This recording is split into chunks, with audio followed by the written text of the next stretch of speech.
জীবনের বাকি দিনগুলো তাই না হয় ভাব, চারা ছিল কিনা।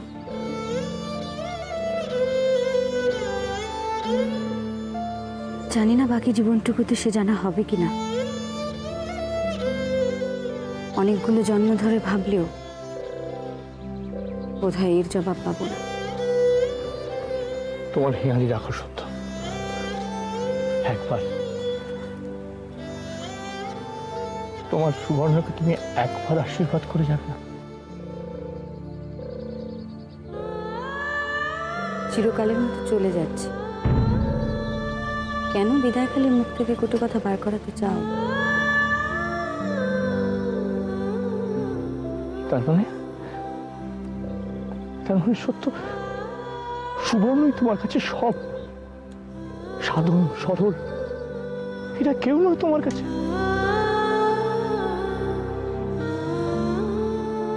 এতদিন তো সেসব ভাবিনি, মনে হয় এবার তাও ভাবতে হবে। এত কঠিন হয় না, অন্তত অন্তত আমার মুখ চেয়ে তুমি নেমে এসো। আমায় ক্ষমা করো। সত্য, আমার মুখ চেয়েও তুমি অন্য কিচ্ছু ভাবতে পারো না? 30 বছর ধরে শুধু তোমার মুখ চেয়েই ভেবেছি।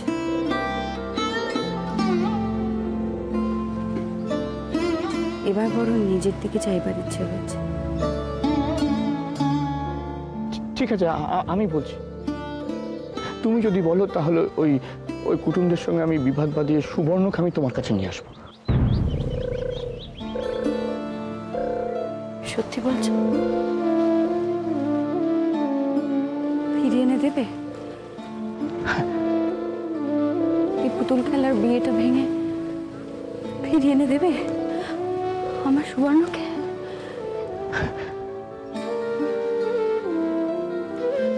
না রে বউ, নারায়ণ সাক্ষী করে বিয়ে করা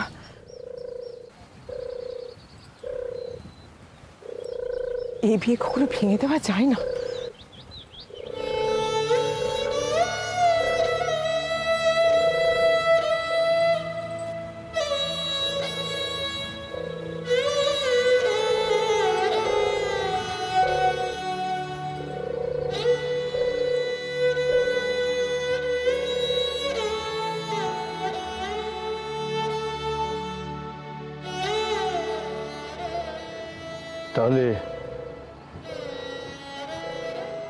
তাহলে তুমি আর ফিরবে না সত্য?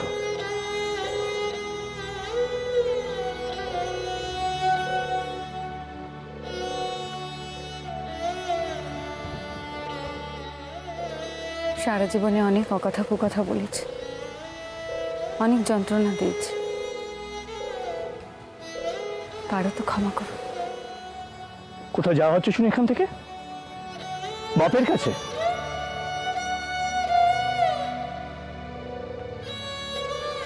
অনেকগুলো প্রশ্ন জমেছে জীবনে, তার কাছে ছাড়া আর কার কাছে উত্তর চাইবো বলো? বাহ, চমৎকার চমৎকার। বাপের অর্থের অহংকারে স্বামীর অন্ন ত্যাগ করছো, চমৎকার। শোনো সত্য, মেয়ে মানুষের এত সাহস কিন্তু ভালো নয়। তোমার কপালে অনেক দুঃখ আছে, আমি তোমাকে অভিশাপ দিচ্ছি, তোমার কপালে অনেক দুঃখ আছে সত্য। তাই তো দিয়ে এসেছো চিরটা কাল ধরে তোমরা, স্বামী হয়ে, বাপ হয়ে, ছেলে হয়ে, ভাই হয়ে।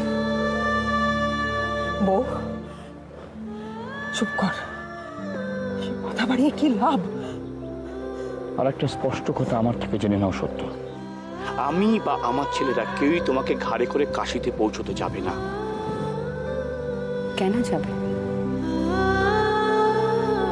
ঘাট থেকে তো নেমেই যাচ্ছে চিরকালের মতো।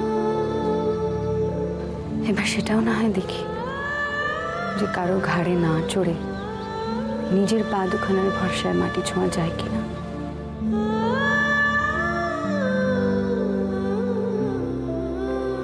নব, ঘরে যা, মেয়ে জামাই বসে আছে, বেয়ার খেপে আছে, অন্তত মেয়েটার কথা ভাব। আমি ভাববো? আমি আর মা, স্নেহময়ী মা, মেয়েটার দিকে একবার তাকালো না পর্যন্ত।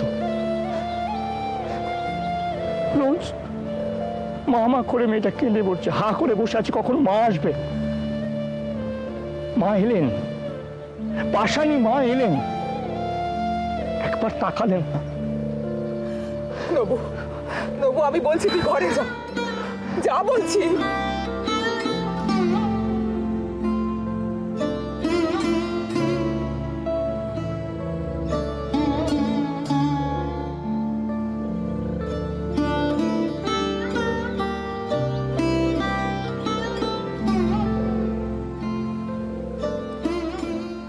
বউ,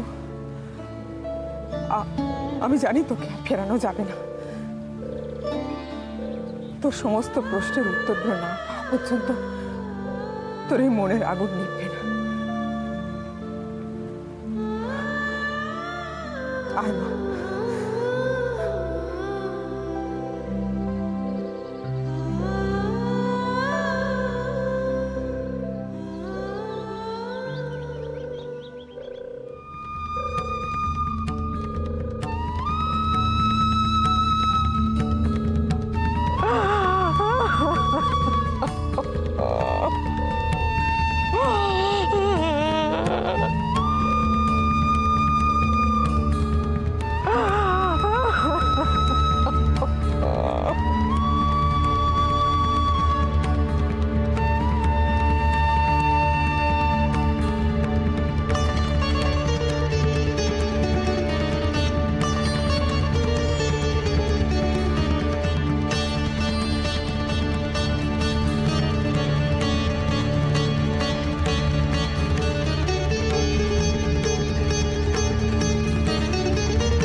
গাড়ির ব্যবস্থা কর, আমি এক্ষুনি কলকাতায় যাবো।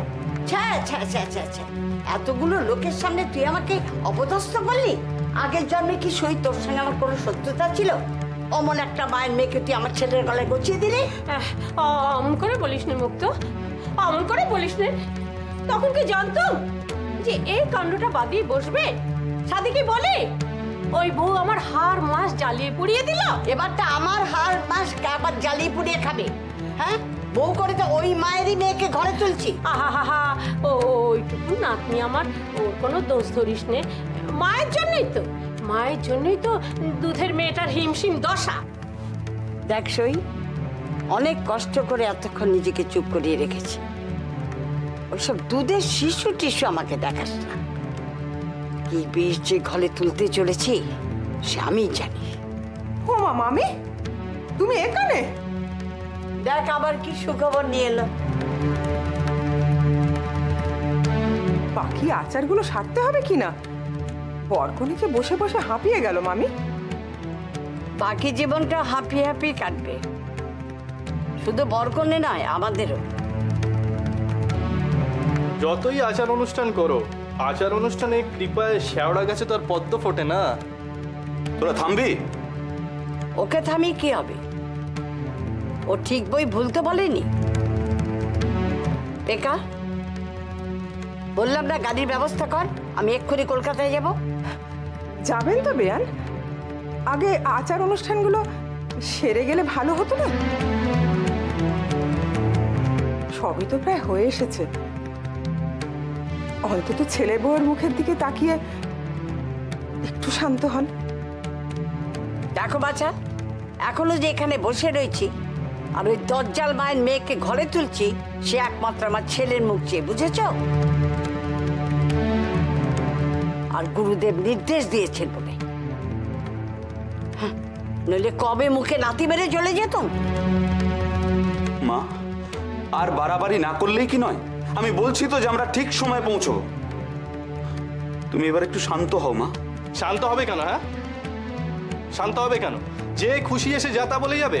মা, আমি তোমায় বলছি, ওই মেয়েকে তুমি ঘরে তুলো না। ওই মেয়ে তোমার ঘর রাখবে ভেবেছো? তছনছ করে দেবে, সব তছনছ করে দেবে। আর একটাও কথা না। ছি ছি পেবা, মুখে কিচ্ছু আটকায় না। না, সারা দিন রাত গজগজ করে ওকালতির বইগুলো এমনি এমনি পড়ছিস, মাথা অব্দি কিচ্ছু ঢোকে না। ওই একটা একরত্তি মেয়েকে নিয়ে ছি ছি ছি। শুনুন, আপনি এদিকে আচার অনুষ্ঠানের বন্দোবস্ত করুন, আমি ওদিকে দেখি যাওয়ার কি বন্দোবস্ত। দেখা আয় আমার সঙ্গে।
এইভাবে বসে থাকলে চলবে? যা, বাইরে গিয়ে কুটুমের সামনে দাঁড়া।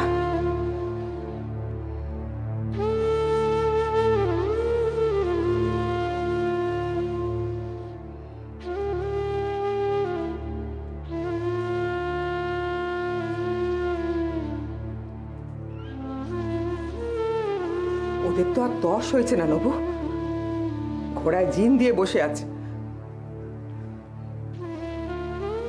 সদুদি, সুবর্ণ চলে যাবে। শেষ বেলার আতিক্যতা করিস না নবু। বাপ হয়ে নিজে হাতে যখন মেয়েটাকে আগুনে ঠেলতে পেরেছিস, তখন যাতে বাকি জীবনটা সুখে শান্তিতে থাকে সেই চেষ্টাটা অন্তত কর। আমি আগুনে ঠেলেছি? সব দোষ আমার না? দোষ আসলে তোমার সদুদি। আমার? হ্যাঁ, তোমার। তোমাকে আমি সব জানাইনি সদুদি? বলো, জানাইনি তোমাকে? তারপরেও তুমি কেন ওকে জানাওনি? কেন বলো আমাকে, কেন? না, জানিয়ে আনিনি। আমার ঘাড়ে দোষ চাপিয়ে রেহাই পেতে চাইছিস তুই? কেন? জানাতে হয়েছিলটা কি সেটাই তো আমি জানতে চাইছি তোমার কাছে। জানিয়ে আনলে বুঝি হাসি মুখে সেজে গুজে এসে এখানে হাজির হতো, খুশিতে ডগবগ হয়ে তোকে বলতো হা হা কি মহৎ কাজ করেছে তুমি বলে একটা পেন নাম ঢুকতো। এত কাণ্ড হয়ে গেল, তবু তোর একটু বুদ্ধি হলো না নব? জানিয়ে আনলে না কেন? এতই যদি জানানোর ইচ্ছে ছিল তাহলে তুই জানালি না কেন? কসাইয়ের কাজটা নিজে করতে পারলি না, তাই আমার উপর চোখ আগামী না তুই বলে দিচ্ছি। চলে গেল, চলে গেল সত্যি। পারলে না, কেউ তোমরা পারলে না। ও চলে গেল সত্যি। তুমি পর্যন্ত পারলে না, তোমার চেষ্টাও বিফলে গেল। ও কথা বললে মিথ্যে কথা বলা হবে নবু? চেষ্টা আমি করিনি, তার মুখ থেকে বুঝেছিলাম যে কোনো চেষ্টা করে কোনো লাভ নেই। তুই তার সঙ্গে যা করেছিস সেটাকে বিশ্বাসঘাতকতা বলে। কতক্ষণ আর এভাবে বসে থাকা যায় বলো তো? আর তো টেকা যাচ্ছে না। কতক্ষণ সইব এসব তামাশা? অল্প একটু আচার অনুষ্ঠান বাকি আছে, হয়ে গেলেই মেয়ের মা তো যা লোক হাসাবার হাসিয়ে চলে গেছে, এখন দেখো মেয়ে কি লোক হাসায়। আচার অনুষ্ঠান, বাবা বাবা, আবার রাগ দেখানো হচ্ছে। ওই একটা কাজই তো শিখেছো, রাগ করে বীরত্ব দেখিয়ে মেয়েটাকে এখানে বসিয়ে রেখে হাঁটা দাও।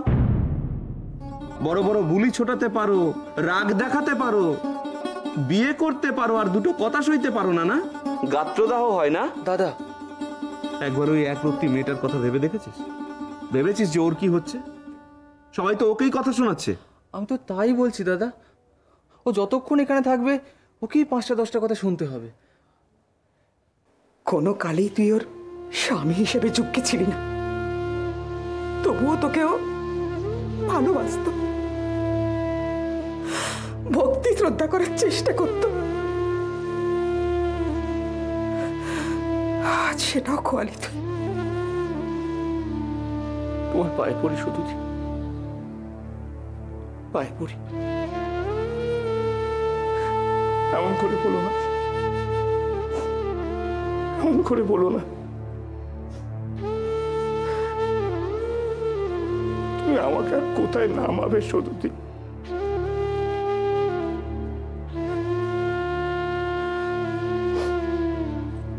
তুই নিজেই নিজেকে নামিয়েছিস।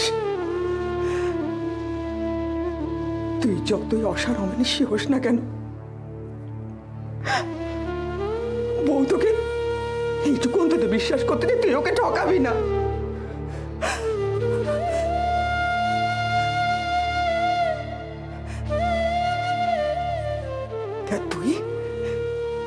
তুই ওকে নিঃস্ব করে দিলি, ওর প্রাণের প্রতিভাকে তুই বিসর্জন দিয়ে দিলি নব। ছি ছি নব, ছি ছি।